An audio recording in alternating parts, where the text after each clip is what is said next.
ayan guys, nagja-jogging tayo kanina, no? Mga bandang mag-alas 4.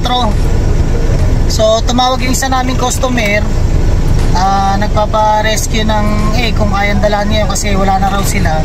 So yung ating pag-jogging naudlot. So mas inuna natin sila. So ngayon pumick up pa tayo ng egg para lang sa kanila.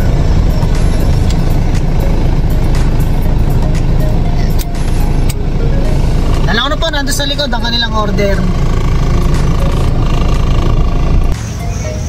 Yan guys, bababa ko na yung kanilang itong restaurant.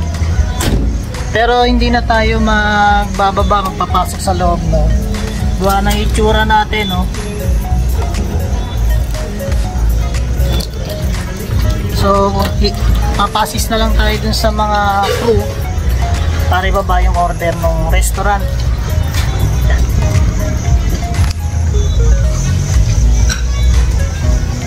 So mga kaibigan, pwede po ang humingi ng assist. Yan guys, hindi tayo makapasok kasi nagja-jogging tayo nung tumawag to restaurant.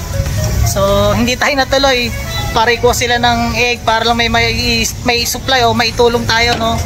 Kasi alanganin din. So papasis tayo sa kanila.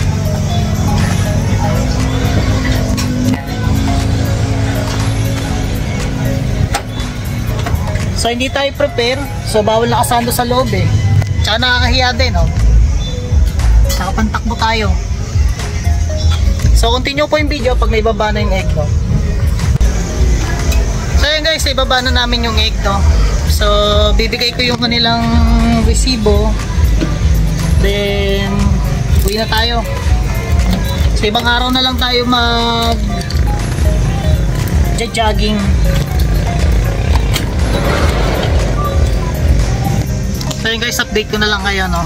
Pagka nabayaran na tayo or kung Gcash man or kung paano.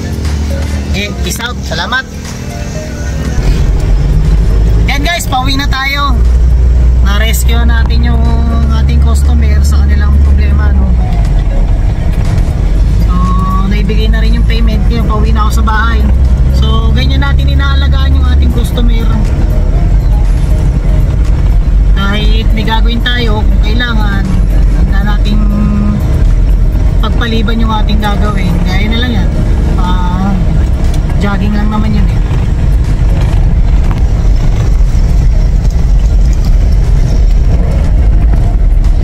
Dito na tayo sa subdivision kung saan ako na-open. Yan guys, kung nagustuhan nyo yung video, pag may nangailangan kay something nicer, kung ano man ang ginagawa, pwede natin yung ipagpaliban. Then unahin natin at ating iaalagaan yung ating pagsisilbi sa ating mga customer, no? Para hindi sila mawala sa atin. So peace out.